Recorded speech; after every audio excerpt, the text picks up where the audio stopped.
Syria, 2024.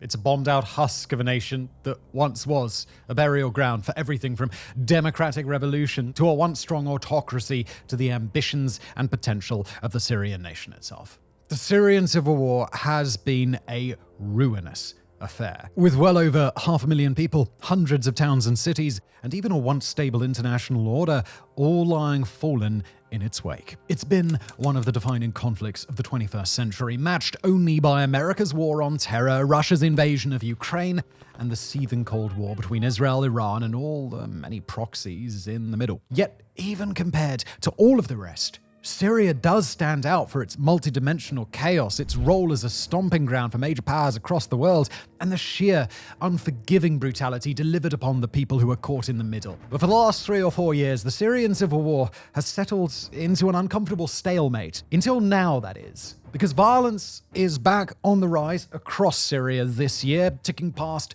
the year-over-year numbers since the stalemate began. More violent than 2023, more violent than 2022, more violent than 2021, more violent than 2020. Now, with old resistances getting back into the fight, new groups emerging to stake their claim, and the Islamic State of Iraq and Syria looking more capable than it has in many years, and Syria is just coming apart at the seams. And worst of all, nobody seems to be watching. And with war raging in Ukraine, and Gaza, and Sudan, Myanmar, and more, there's a real risk that the first the world hears of this new phase in the Syrian civil war will be when it's already spiraled out of control. So on today's special episode of Warographics, we don't intend to remain in the dark about what's happening across Syria, but to learn more, we're going to have to look into the darkness and examine how one of the worst conflicts of our time still has the potential to get so much worse. The Syrian civil war has raged for well upward of a decade now, and for much of that time the situation has been nothing short of apocalyptic. In its early years, a pro-democracy movement inspired by the wider Arab Spring was quickly subjected to brutal crackdowns by Syria's ruling Assad regime, and when the movement took up arms, it quickly morphed from a popular revolt to an attempt at revolution. In the following months, and then the following years, the revolution would fracture into a million pieces, but the regime too would be sucked into a war that quickly became unwinnable. The Syrian civil war saw the descent of foreign powers onto a vulnerable nation, propping up a range of factions to deliver incredible violence on one another. It saw the rise of a jihadist insurgency more frightening and more powerful than any other, and the establishment of a short-lived caliphate out in the Syrian wastelands. And eventually, the conflict saw a slow, marching offensive by the Syrian regime. That offensive would fail catastrophically in unifying the nation, but it would establish a bitter stalemate that we must understand in a broad sense if we're going to understand what is happening now. Today, a majority of Syrian sovereign territory is under direct control of the Assad regime. That includes the capital city of Damascus in the south, along with the city Daraa, internationally hailed as the birthplace of the country's 2011 revolution, along the southern border with Jordan. The regime also controls the critical northern cities of Homs, Hama, and Aleppo, along with the ancient city of Palmyra in the eastern district, a critical stronghold in a part of the country that is otherwise low in population and has the potential to be lawless. The ruler of the country today is the same as it was when the Syrian civil war was at its peak, Bashar al-Assad, currently age 58. The Assad regime is backed up by the nations of Russia and Iran, both of which grant it substantial military and political aid, and it's part of Iran's broader network of allied actors across the Middle East, along with the Hezbollah organization in Lebanon, Hamas in Gaza, and others. In the northeast, large portions of Syria are under the control of the Autonomous Administration of North and East Syria, alternately known as Rojava. Rojava is a Kurdish-administered area, although it's technically and quite proudly secular. It's functionally autonomous, a place where the Assad regime asserts next to no control, and it's a place that attempts to gain international support as a less authoritarian, more democratic alternative government for Syria's future. Although the Rojava administration has been accused of harboring its own authoritarian tendencies, censoring the media, and maintaining a somewhat collaborative relationship with the Assad regime, it's nonetheless drawn acclaim from the Western world for its push toward direct democracy, gender equality, religious and cultural pluralism, and a lot more. Across the country, it's the Syrian democratic forces of this northeastern region that are the most potent military threat to the Assad government, although skirmishes now break out only rarely, and those are usually constrained to fighting between Kurdish forces and more pro-Assad militias. In the northwest, control is shared predominantly between three groups. The Syrian Salvation Government is an alternative government that represents Syria's opposition, but while it's previously been seen as a unifying government that was intending to bring together a disparate Syrian resistance, it's come increasingly under the direct sway of the rebel coalition that founded it, Hayat Tahrir al-Sham, or HTS. A Sunni Islamist organization, HTS is regarded as a terror organization in many countries, and it's the successor organization to the jihadist force, the Al-Nusra Front, which was internationally recognized as Al-Qaeda's Syrian branch in 2012. Today's HTS has rebranded somewhat under messages of pluralism and tolerance, and to the organization's credit, it's been more successful in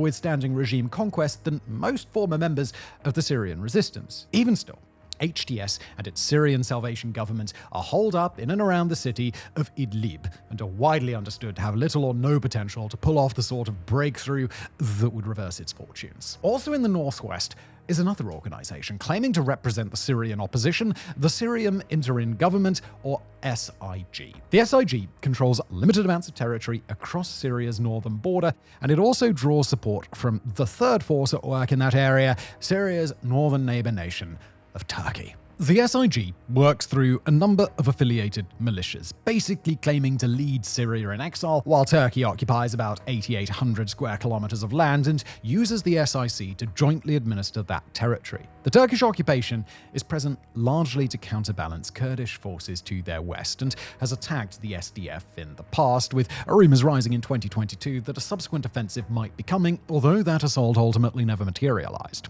The Turkish occupation has been accused of ethnic cleansing to clear much of northern Syria of its Kurdish residents, while the SIG's primary military force, the Syrian National Army, has carried out attacks against both the Kurdish SDF force and the government in Idlib. In the country's southeast, the Syrian Free Army, also known as the Revolutionary Commando Army, controls a territorial radius mostly consisting of empty desert.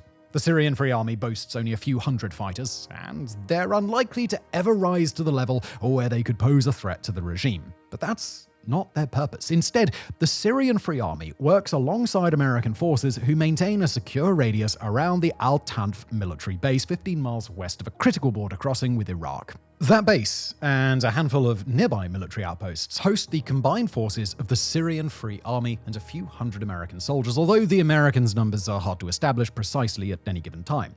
There, the US and the Free Syrian Army exist as a counterweight to a number of different insurgencies, but one most of all, the Islamic State. Although it's been pushed out of its major strongholds, the Islamic State still remains as the final entity in Syria that maintains a consistent territorial base. By and large, they live out in the open desert, or where they can establish small camps, move within patches of safe territory, and exert control over the occasional villages and hamlets that they roll into. It's been years since they controlled any level of territory that they could claim as a caliphate, but they've proven to be highly competent insurgents, while anti-ISIS campaigns by the US-led military presence in the east, the Kurdish forces to the north, and the Assad regime to the west have all struggled to make real headway in eliminating them. Today, the Islamic State has built resilient networks of power all across Syria's wastelands, and they've been making ready for war, whilst the rest of Syria has moved increasingly toward a tenuous peace and the beginnings of reconstruction. For the past few years, Syria has not seen the sorts of major battles or nationwide carnage that defined the worst period of its civil war. But nor has the Syrian civil war ever been declared complete or even gotten substantively close. The Kurdish-controlled regions of the northeast, the Turkish-controlled opposition government in the northwest, the US-backed counterinsurgency in the southeast, the Islamist-led opposition government in Idlib province, and the Islamic State in the Badlands all do not wish to swear loyalty to the Assad regime any more than they wanted to during the worst of the violence. And for the Assad regime to attempt to take any of that territory by force would lead to a new round of major hostilities. While few of the opposition groups have the means to go toe-to-toe with the Assad regime in open battle, and those that do don't have the desire to do so, they're all either entrenched in defensive positions that the regime can't overcome, or in the case of the Islamic State, they're optimized for asymmetric warfare that puts them 10 steps ahead of the regime. So rather than move even an inch toward an actual peace, Syria has spent years caught in a stalemate, with each of its many territorial governments exercising authority in the areas they control and working slowly to accumulate the military and political capital. That capital would either force the Assad regime to grant them an impossibly favorable peace accord, or, when violence inevitably cascades again, it'll give each side their best possible chance at surviving. But this fragile status quo inside Syria has started showing fissures again, cracks in the surface that suggest not only a restless stalemate, but the beginnings of a round of violence that could grow far larger than what any of Syria's many sides are prepared for. To illustrate just what sorts of issues are starting to crop up in today's Syria, we'll quote Syria and counterterrorism expert Charles Lister, writing for Foreign Policy and on Substack. Lister's work, by the way, has proved invaluable in writing today's episode, so a big thank you to him for providing detailed chronicles of events that we'll be drawing on today. Quoting Lister here, there are clear and sustained signs of an Islamic State recovery. A multi-billion-dollar regime-linked international drugs trade and ongoing geopolitical hostilities involving Israel, Iran, Turkey, Russia, and the United States. The quote ends. And on a more basic level, across parts of Syria, resistance has again started to take hold. We'll travel to the southern province of Daraa, the cradle of the 2011 revolution, as we mentioned before. Daraa was originally intended by the Assad regime to be cleansed during the conflict and made into a model province for the peace, stability, and endurance of the Syrian regime in the war's aftermath.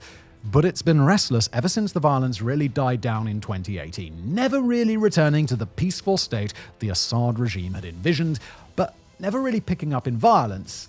That is until now. Over the last few months, Daraa and the neighboring province of Suwaida have become a hot zone for insurgent activity, criminal violence, and everything in between, not just because of any single instigating group, but because of a range of factions operating simultaneously and sometimes at cross purposes. Many of the organizations currently at work in Daraa are so-called reconciled combatants, groups that used to be directly at odds with the Assad government, agreed to a peace, but have now begun launching attacks again. Led by, or made up largely of former opposition members, these groups have swelled to include members who might not have been of fighting age 6 or 7 years ago, and people who might have sat on the sidelines or been displaced back then, but who now fight for the security and peace of their neighborhoods. Because of how heavily they draw on former opposition fighters, these groups have substantial combat experience at their disposal and pose a real threat to the local police and military, who are supposed to keep them in check. Perhaps the most effective method these groups have employed so far is kidnapping, and precisely the kidnapping of military officers. Arbitrary detention of ordinary civilians is commonplace in areas of Syria under government control,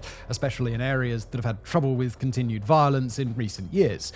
But since June, dozens of Syrian military officers have been captured and held hostage in order to provide a counterweight against these detentions and to negotiate the release of people who've been wrongly detained. Although the tactic certainly isn't foolproof, it's worked very well for the resistance, who found that the Syrian government is unwilling to allow harm to its officers unless it truly cannot be avoided. Quoting Charles Lister again, "Never before has the regime been so consistently challenged and forced to submit. In one instance, back in June, a prominent anti-regime cleric of the Druze faith was kidnapped from his car after weathering a sustained grappling campaign. But Druze gunmen acted quickly, taking 4 Syrian army officers hostage in return and successfully organizing a prisoner swap in which all 5 hostages were released. On July the 10th, another Druze man was detained by Syrian intelligence, and the following day, Druze fighters would take some 5 more regime personnel hostage in return. They would ultimately demand the return of 3 Druze men, not just the most recent to have been taken. When those 5 regime officers would mysteriously escape, the Druze faction would simply capture 3 more. In a more recent case, armed factions are, at the time of writing, actively looking for hostages to capture in order to exchange for a mother, 2 children, and another relative taken captive several weeks ago by a regime-allied militia. Graphic video of the torture of those hostages has been sent to their family members in Daraa, prompting a unified effort to get them back by any means necessary. As of now, groups believed to be associated with the rescue effort have launched numerous attacks against regime checkpoints and set up highway roadblocks. And while the counter-regime acts of the resistance are wider-ranging than just kidnappings, they're broadly carried out under the same approach, retaliating directly against the acts of the regime rather than launching a truly unpredictable guerrilla movement. Armed groups have launched multiple attacks on military checkpoints, government buildings, and other targets, but as a direct and quite thorough response to abuses by the military. In one spotlighted incident, a Syrian woman from Daraa province was detained while trying to renew her passport, prompting coordinated attacks by local opposition fighters against no fewer than 4 targets. Those included a local intelligence headquarters as well as 3 checkpoints. When reinforcements arrived to stop the violence, the resistance destroyed an armored personnel carrier. And, yet again, the regime capitulated. The woman who had been detained was let go before the day was out. When, a couple of weeks prior to that, the regime in neighboring Syria set up a checkpoint in and out of its capital city of the same name, several armed groups banded together for 2 days of heavy fighting against regime targets across the city. The regime would send reinforcements from the Syrian capital city of Damascus, but it ultimately wouldn't matter. Within 2 days, their fortified checkpoint would be abandoned by the military, essentially becoming just another empty guard post. At the same time, targeted assassinations and abductions have become a mainstay on all sides of this conflict. For example, a prominent commander was killed by a hitman in his home on July the 17th after leading several of the most significant attacks against the regime in recent weeks. On the same day, 2 men believed to be assassins for the regime's provincial intelligence were shot dead too. Just prior to that, though, the deputy intelligence chief of Daraa province was killed too after reportedly having spent the last decade orchestrating the torture of inmates at Daraa's largest detention center. 2 more apparent intelligence officials would be assassinated on July the 29th and another on the 30th. Meanwhile, 4 intelligence operatives who were accused of participating in torture and murder were kidnapped, tortured themselves until they issued a forced confession, and then executed. Back in June, a 2-day span in Daraa saw at least 6 regime personnel and 4 drug smugglers killed in separate assassinations. 10 more would be kidnapped, executed, or sometimes both, around the end of June or the start of July.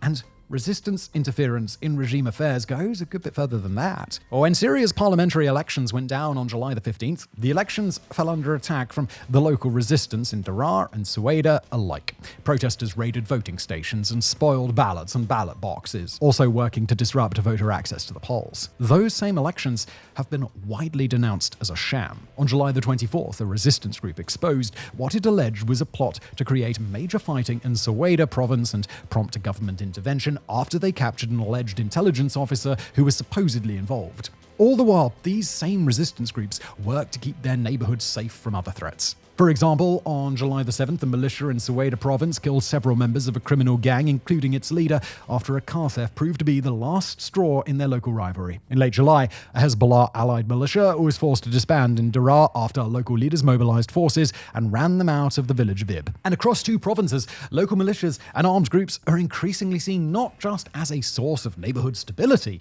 but as a force that's really capable of going toe-to-toe with the regime. But the rising resistance in Daraa and Syria isn't the extent of the chaos rising in Syria. In fact, it's only just the beginning. Chaos has taken hold in and around Damascus, in the city of Aleppo, in the rebel-held northern province of Idlib, and on the border between Syria's regime-controlled territory and the Kurds to the north. But no group is quite so able to spread pandemonium as the Islamic State of Iraq and Syria, better known as ISIS. The United States' Central Command described the problem best in a brief released on July the 16th, indicating that in 2024, ISIS was set to more than double the number of attacks its followers perpetrated in Iraq and Syria compared to 2023. The numbers alone are striking. ISIS has claimed 153 attacks across Iraq and Syria from January to June of this year, already surpassing the group's total for all of 2023. And per close observers of the Syrian conflict, that number is a drastic undercount. The aforementioned expert Charles Lister puts the true number of ISIS attacks in that same stretch of time at 551 at a bare minimum in Syria alone. Within the country, ISIS attacks occur everywhere, both in and around the group's territorial strongholds in the empty desert and in settled areas and even cities. After splintering in the late 2010s, ISIS has spread and established countless cells across Syria, and their targets are as unpredictable as they are unlucky. ISIS attacks the regime, it attacks local militias, it attacks the various opposition governments, it attacks criminal organizations, and it attacks ordinary people who have little, if anything, to do with any of the factions involved.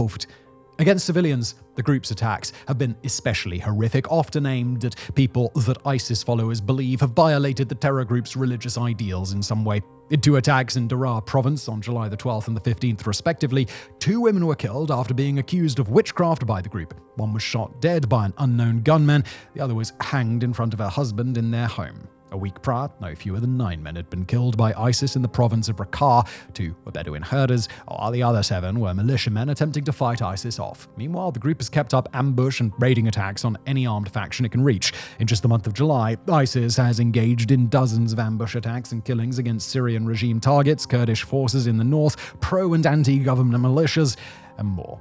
In one particularly notable attack, ISIS was able to take no fewer than 8 Syrian soldiers hostage after attacking a checkpoint on motorbikes and pickup trucks. Often, the group targets oil tankers driving across open desert roads, and they're believed to have destroyed dozens of them since early June.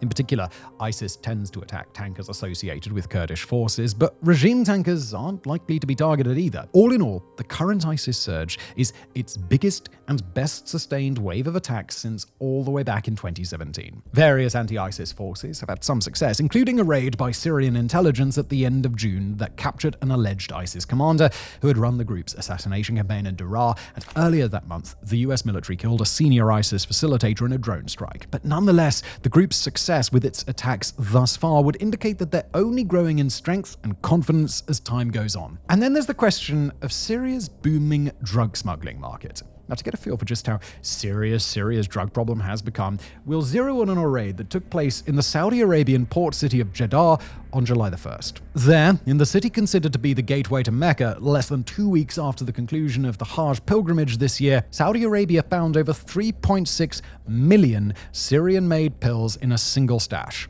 Their street value is thought to be $55 million. The pills were Captagon, a stimulant referred to as the poor man's cocaine or the drug of jihad, depending on the setting. It's a stimulant and a party drug producing euphoric intensity in users that allows them to stay awake, calm, and focused for a very long time while staving off hunger. Syria has been implicated for years in a level of Captagon production that led British outlet The Guardian in 2021 to call Syria a narco state. Every once in a while, a stash of pills will turn up, and when they do, they often contain pills numbering in the millions. As local militias have been increasingly emboldened to act in this newest wave of violence, they've had the collateral effect of kicking the hornet's nest when it comes to Syria's drug producers. Captagon is consumed in Syria, but mostly Syria is a factory to produce the stuff and send it elsewhere, bringing money pouring in to the benefit of local gangs and other groups that control supply. Those same groups have been a target of animosity from local communities for years, but now those communities have the means to answer back. On June the 18th and 19th, several civilians were caught in the crossfire amidst a fight between local gunmen and a militia working for a drug kingpin outside of Damascus. In early July, video circulated of an alleged drug smuggler being captured, eaten, and executed by unknown gunmen, forced to make video confession of his crimes. So too have the regime continued to make their own arrests against the drug producers and smugglers. But the regime is widely understood to run its own side of the Captagon industry, marketing largely to the Syrian poor and maintaining several suspected industrial-scale production facilities. That includes several in the eastern Ghouta region, believed to produce a combined 20 million Captagon pills each month. And elsewhere in Syria, a strange death of a regime official has raised eyebrows in the rest of the world, even as it appeared to be covered up at home. On July the 2nd, Bashar al-Assad's senior personal advisor, a woman named Luna al-Shibli, was involved in a suspicious car accident on the highway outside of Damascus. She would be diagnosed with severe cerebral hemorrhage, fall into a coma, and die 3 days later. Rather than be honored by the regime, her situation was placed under a strange veil of secrecy. The hospital in Damascus, where she was treated, was taken over by regime intelligence, and the CCTV street cameras facing the hospital from nearby streets were all shut off. Not a single regime official was present at her funeral, her casket was not honored with the draping of a Syrian flag, and Syrian news and state television didn't even mention it. Images taken of al-Shibil's vehicle indicated that it was not hit in a way that should cause a fatality, while unnamed sources in Syria claim to have witnessed the car being struck by an armored vehicle. Al-Shibil's family have apparently fallen under suspicion of espionage, with her brother, a brigadier general, arrested on those charges, and her husband's business assets in Russia being seized by the Assad regime. Even all that doesn't do full justice to the situation in Syria. The country is racked by assassinations, ambushes, and kidnappings each and every day at a pace and scale it hasn't had to endure in many years. On the whole, the country's people and their local defensive militias have nowhere to turn in order to abate the violence. every side in Syria, it seems, is taking up arms, and not in a way that suggests a brief bloodletting followed by a return to normalcy. The country's many warring factions are establishing positions, working to gain dominance in cities and communities, and targeting each other's leadership in a way that, in aggregate, seems to suggest that each faction understands that something bigger is coming. That something could be a return to all-out war, it could be anarchy, or it could be something else entirely. But the actions of all sides appear to indicate agreements that Syria's current situation will get worse before it gets better. So, with Syria looking more and more as if it's back into a death spiral, that begs one critical question. Is anybody going to step in? Now, on that front, there's good news and there's bad news. The good news, if you can sort of squint and look at it from the right angle, is that although Syria hasn't been part of global headlines in quite a while, it is part of the world in which several major and regional powers are still actively engaged. The bad news is that each of them are operating at cross purposes or with someone else, and those that are the most heavily involved are either in support of the Assad regime or simply looking to exploit the conflict for their own gains. Now we'll start off with the little bald man out of Moscow. Vladimir Putin's Russia never really stopped supporting the Syrian regime militarily, and its forces in the country have taken an active role in the last year. Per a UN-backed report from the Independent International Commission of Inquiry on Syria, Russia has participated in bombardments that have hit, quote, well-known and visible hospitals, schools, markets, and camps for internally displaced persons. Russian forces continue to carry out bombing runs from the air against a range of targets, generally including anybody that the Syrian government would like to oppose. In one wave of airstrikes on July the 10th, Russia allegedly targeted a school, a swimming pool, a camp for displaced people, and more. Russians have also come under direct attack in the country. For example, on July the 11th, IED attacks injured several Russians in 2 locations. The day following, a Russian soldier driving into a Syrian village was taken hostage by local gunmen, although he was eventually released. For Russia, Syria has also turned into a place to exercise a bit of brinksmanship. Late in July, the US accused Russian fighter jets of firing flares at numerous MQ-9 Reaper drones and buzzing a crude surveillance aircraft. The country has also been recruiting grounds, with many Syrian combat veterans sent willingly to Ukraine to assist Russian forces, and others duped into traveling there and enlisting on false pretenses. Russia appears to consider Syria as vital a strategic vassal as it's ever been, and clearly intends to retain its strong influence there, even if it means dedicating more military power despite its struggles in Ukraine. In one particular show of solidarity, Russia is believed to have set up no fewer than 10 observation points in the borderlands near the Israeli-controlled Golan Heights, quietly making an implicit threat to Israel by putting Russian troops in the line of fire in the event that Israeli hostilities with Syria would ever break out. Turkey has been equally active in the conflict, as its president leads a people who've become deeply embittered against Syrian refugees over the last few years. Not only that, but Turkey sees a major threat from the autonomous Kurdish SDF forces in the region and from the prospect of a functionally sovereign Kurdish area on its border. The SDF is a US-backed entity widely recognized around the world as a critical stabilizing force in Syria despite its problems, but to Turkey, it's little more than an extension of the Kurdish militias it spent decades at war with. In addition to its troop occupation in the north, Turkey has kept itself engaged in active hostilities against the Kurds in Syria. For example, a drone strike on May the 31st of this year killed 4 SDF fighters and wounded 11 civilians. In early July, 4 more people were killed by Turkish forces after they engaged in armed protests, and another 20 were wounded. Turkey's involvement in Syria won't be finished for a very long time, but it does appear that Ankara is looking to scale back its role there in the coming years. Not only has Turkey vowed to repatriate 1 million Syrians back to Syria, but it's apparently also considering normalizing relations with the Assad regime. Turkey, the NATO member, has outwardly gone along with the rest of the alliance in its stark opposition to Syria, although in practice the countries have a more complex relationship. Turkey still stations large numbers of troops in northern Syria, something that the Assad regime has less than subtly hinted that they'd like to come to an end, but a troop withdrawal does appear to be on the table, at least of late June. With Moscow as an arbiter, Ankara stands a chance of reconciliation with Damascus, and as Syrian demonstrators have taken care to express, that's a problem for everybody else who has to live in Assad's splintered nation. In the north, protesters have increasingly expressed their rage at the Turkey-backed Syrian interim government, derided as a racist state and threat to the Syrian revolution. Most of all, they've called out the organization's failure to stand in the way of a Turkey-Assad normalization, or even worse, its complicity. Such a move by the Syrian interim government would open a long-time resistant stronghold to direct regime intervention, backing it up against a wall, Turkey, that would now be an ally to Syria in the purges and reprisals that would almost certainly follow. On July the 3rd, the leader of the Kurdish SDF called for Syrians being oppressed in Turkey to come to the Kurdish-controlled Syrian northeast.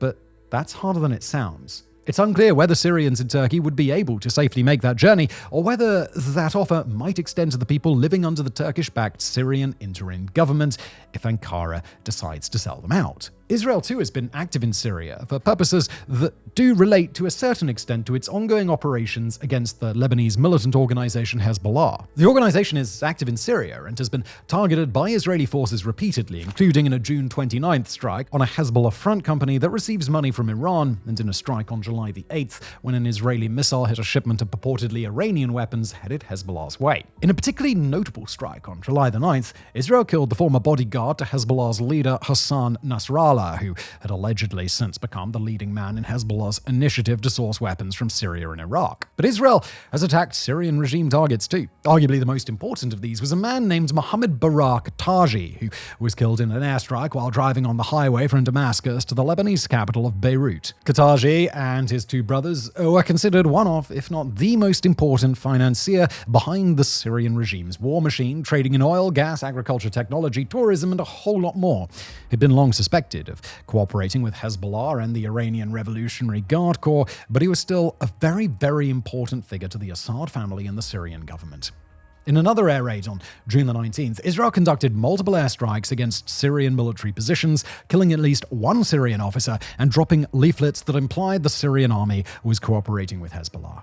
The leaflets also showed drone photographs of Syrian soldiers operating near the Israeli-controlled Golan Heights.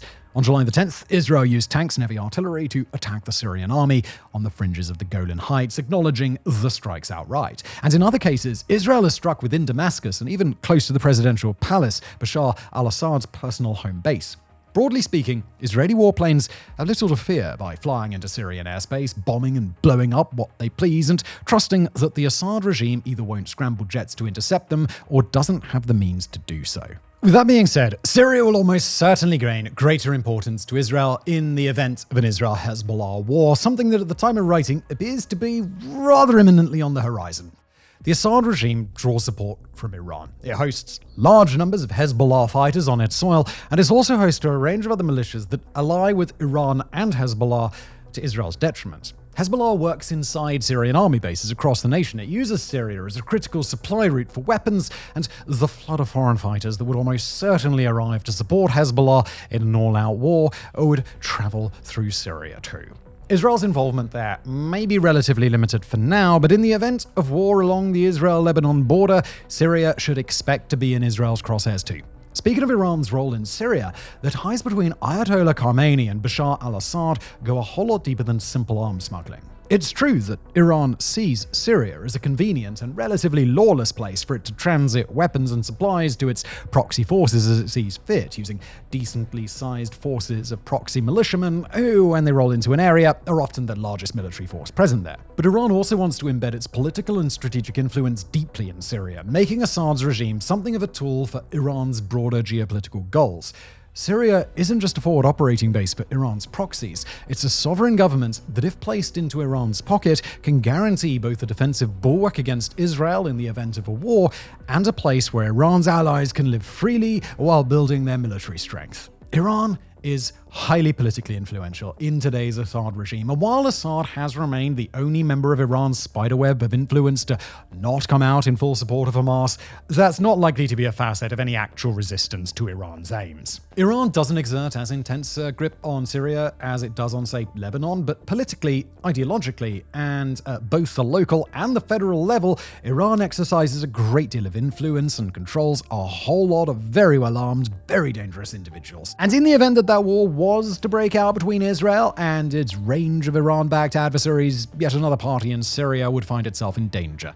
The United States. The US, again, operates primarily out of the Al-Tanf airbase in southeastern Syria, leveraging a few hundred troops and a similar number of Syrian allied fighters. While those troops are predominantly engaged in anti-ISIS operations, they've been sitting ducks for Iran-backed militias in Syria and nearby Iran. One such attack came on January the 28th of this year on an auxiliary outpost called Tower 22, just barely over the Jordanian border from Syria. That attack killed 3 US soldiers and would almost certainly be repeated again and again and again if Israel were to go to war with several hundred of its closest allies' soldiers caught exposed in the desert. The US has tried hard to remain disengaged from the rest of Syria's internal strife, but whether the US would step up its involvement in the event of a repeat attack against its own troops remains to be seen.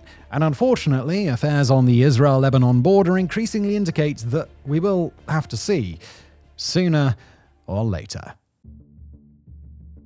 Alright, let's zoom out for a moment and take Syria as a whole as it exists now, summer of 2024. Some things haven't changed from prior years. The country is still a tangled mess of foreign influence. It's still splintered between a number of influential and militarily powerful groups, and it's still a very dangerous place for ordinary people to live. But all the things that have changed are for the worse, and they stack on top of each other, one after the next. Syria is increasingly more volatile, with skirmishes and low-grade conflicts between more parties and with more competing interests in more places than the country has seen in years. It's under increasing pressure from Iran and its many proxy forces. It's under increasing pressure from the asymmetric forces of ISIS. It's under increasing pressure from local militias that are pushing back against its control, and Israel and Hezbollah could have a war spilling onto its territory in a matter of weeks. It's not so simple as to say that bad things are happening in Syria. Too many bad things are happening all at once. They're all getting worse, and they'd all require different and sometimes conflicting steps to solve. Few of those solutions can be achieved in the country's current state. So it's time to ask the only question left, and the only question that matters. In the 13th year of the Syrian civil war, is a new round of all-out war about to begin? Now, on the one hand, the conditions on the ground in Syria don't suggest the war would break out across the entire country as it did in the early 2010s. Unlike then, Syria's territory is now clearly divided into its various holdings, and most of the groups that do control territory don't yet have the means to make war in the sense that we're talking about. The northern province of Idlib is still able to hold its perimeter, but it's unlikely that it would strike outward with any level of success, and Syria has had years for the message of Idlib's Islamist leaders to catch on, but it hasn't. Turkey's northern holdings are turning against their backer, and the US-backed militias in the southeast are too small and too reliant on their foreign partner to have any real effect in large-scale hostilities. The local factions in Daraa and Sueda lack unity, or a cohesive vision that goes beyond establishing their own provincial security. The Islamic State has the numbers and the reach to sow chaos as insurgents, but not to fight a war. The Kurds in the northeast preside over a largely stable system, one that's worked out a fragile but somewhat reliable understanding with the Assad regime over its own autonomy. And the Assad regime, for its part, is dealing with too much in too many places to devote the resources it would take to stand up to the unrest in the southern provinces or the Islamists in Idlib, let alone any of the groups that boast a foreign backer. To put it simply, as long as Idlib stands under the umbrella of its own autonomy, the regime won't be posing a threat to any other faction at scale. But on the other hand, there's a whole lot of room for things to get worse in Syria than they currently are, and still stop short of a return to the worst phases of the Syrian civil war. The southern provinces in particular appear to be raising the ire of the Assad regime, a regime that's now confronted with yet another threat to its hold on the country and has too much to lose by failing to oppose that threat while they still can. In the north, Turkish and Turkey-backed military factions would likely be eager to engage in greater hostilities with the Kurds, and while ISIS isn't about to establish a caliphate anytime soon, it appears to be returning to the size that, say, all-out assaults on villages and larger towns might be back on the table in short order. An ISIS insurgency running in packs across the country would be massively destabilizing and would likely demand either an enlargement of the US-led coalition there or a major response from some other group. And if Israel and Hezbollah, or even Israel and Iran, decide to make war in the coming months, there's very little Syria will be able to do in order to avoid being caught in the middle. The violence in Daraa and Sueda provinces appear to be the most imminent threat to the region. The armed factions there, like every other entity across Syria, have learned extensive lessons from the war that's taken place up to this point, and they've learned to repeat what works against the regime while avoiding what doesn't. They're well aware that the regime can't contain them with the resources currently dedicated to the area, and that their campaign of assassinations, skirmishes, hostage-taking and more has been successful thus far. But too much success, and the Assad regime will need to devote more soldiers, more tanks, more intelligence agents, and more strategic leadership to bringing them down. That's a fight that the locals of Daraa and Suwaida might not want, but it also might be a fight that seems worth their while. After all, the Kurds, the Islamists, the pro-Turkey faction and more have all been able to carve off bits of their own lands, and after a painful but survivable firefight, they've gained a high degree of local autonomy and the grudging tolerance of the Assad regime. As we speak, these local militias are carving embedded regime intelligence assets and crime syndicates out of their territory and rallying local support, often in a way that they're able to collaborate with each other to achieve tactical objectives. Keep that up for a bit longer, and when the Syrian regime eventually attempts to respond, they may find a more difficult enemy than they bargained for. And across the country, the Islamic State's surge in power could have a wide range of knock-on effects, and it could get a whole lot worse very quickly. Over 10,000 ISIS members are currently imprisoned in detention centers across Syria, widely understood to be a hive for recruitment and further radicalization. The Syrian justice system, if it can even be called that, is a very, very, very scary place, and it's not likely that many of those ISIS fighters will be released on the regime's watch anytime soon. But that's not their only way out. As their allies in the countryside gain strength, prison breaks become easier to plan and execute, and as they become easier, they become more likely. Swell the ranks of ISIS with hundreds of released prisoners, arm them well, and they can turn around and liberate thousands more. ISIS is already part of the way towards its reconsolidation, and that number of fighters set loose back into the country would give the group all the power it needs to graduate past sleeper cells and begin running a large-scale insurgency again. In 2022, one such prison break did happen, with dozens of ISIS sleeper cells converging on a prison in Kurdish territory and freeing over 1,000 prisoners. In the process, over 100 SDF military officers and civilians died, and over 100 freed prisoners were never recaptured. ISIS, too, has learned a whole lot about the tactics that do and don't work in Syria, from its first time building and then losing a caliphate. And while ISIS absolutely must be understood as a grave threat to the people of Syria, it must also be understood as something else, something clinical and detached from its ideology. ISIS, in a practical sense, is a chaos factor in Syria, and a factor that creates and spreads chaos is a threat no matter what reasons it may cite to justify its actions. It's not the only one either. Iran is certainly a chaos factor in Syria, not just with its own personnel, but via Hezbollah and the range of other militias that owe it their loyalty. Local uprisings in other areas, justified as they may be, add chaos to the mix too, and while a region or two or three might look at the success of the Daraa and Suwaida resistance and be inspired to act, their actions add greater volatility to a volatile space. Turkey, Israel, and Russia all bring their own potential for major disruption, while the United States, or at least the people of the US home front, would quite like to see their troops out of the Middle East, and their departure would be yet another chaos factor, no matter how well it's received back in America. Even the Assad regime itself presents potential chaos factors, from changes in its military tactics and strategy in different parts of the country to palace intrigue in Damascus that can have major ripple effects elsewhere. It's these chaos factors, more than anything else, that are piling up across Syria, and it's these chaos factors taken together that may yet lead Syria back into the worst of its war. Every group across Syria, no matter its allegiance or ideology, will make what it considers to be rational decisions, based on the information and the situations it's forced to confront. To each of these groups, chaos translates into threats, and threats that are perceived to be violent in their intent will be greeted with violence in return. A local militia standing up for itself in Daraa leads to retaliation from the local drug manufacturers. That instability creates a hole for the local ISIS sleeper cell to launch an attack, and when the Syrian regime attempts to gain control over the situation, the local militias respond. But perhaps they ask for support from a militia from the next village over.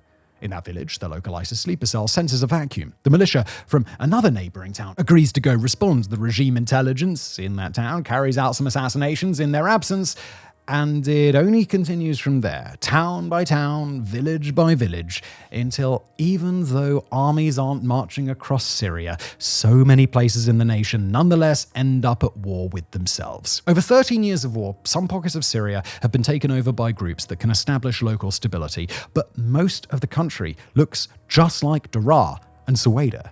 13 years of endless mixing of factions, ideologies, and human lives have created hundreds, if not thousands, of communities that host factions operating at cross purposes. All of them have guns, and after 13 years of war, all of them know how to use those guns.